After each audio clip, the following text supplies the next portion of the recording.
ഗൾഫിൽ ചെന്നിട്ട് ഒരു അറബിനോട് ചോദിക്കാണ് കൈഫൽ ഹാൽ, അൽഹംദുലില്ലാഹ്. ഒരു ഇംഗ്ലീഷുകാരനെ കണ്ടിട്ട് ഹൗ ആർ യു, ഓന്തോരും ഫൈൻ, സന്തോഷ്. നമ്മളോട് ചോദിക്കുക എങ്ങനെ, എന്താ വിശേഷമൊക്കെ, അങ്ങനെ പോകണം. നോക്കണം കളിച്ച് നന്ദില്ലാത്ത ജാതിയാണ് നമുക്ക് എന്നും അങ്ങനെ പോകൽ തന്നെയാണ്. പിന്നെ മര്യാദക്ക് പോരാ. ഇംഗ്ലീഷുകാരൻ ഹൗ, അവൻ സന്തോഷം പറയും, ഫൈൻ, സന്തോഷം പറയും.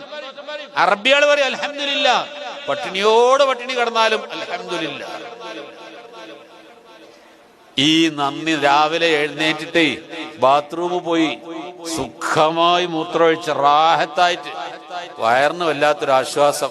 തിരിച്ചു പോരുമ്പോ ഒരു അൽഹംദുലില്ലാഹ്, പടച്ചവനെ നിനക്ക് നന്ദി എന്നാണ് പറഞ്ഞത്. നിനക്കാട് സർവസ്തുതിയും.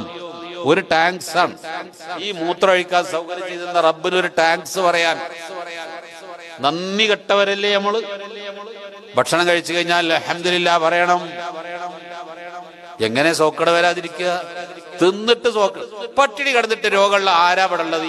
ഈ പ്രദേശത്ത് പട്ടിണി കിടക്കണ മനുഷ്യന്മാരാരാ ഉള്ളത്? തിന്നിട്ടല്ലേ നമുക്ക് അസുഖം. എങ്ങനെ അസുഖം? ഒരു അൽഹംദുലില്ലാഹ് പറയില്ല, ബിസ്മില്ലാഹ് തിന്നൂല,